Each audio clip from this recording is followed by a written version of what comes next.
Alright, to set up a flash sale for your TikTok live stream, you just have to go to the seller and request it. So you can send them a message like this. As you can see, I'm requesting a flash sale on this product. And then when they respond, they will just set up the flash sale and let you know the time that it will be active. Now, after they have activated this, then you would just come into the TikTok Live Manager. And then on here, you would just simply go to product and you would add the product.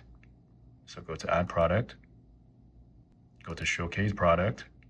So this is the product that I want to add, and come to click add products here on the bottom. Now, once the product is added, you can come here and then you'll be able to see this icon here. So once the seller has set up a flash sale on this product, you will see this icon.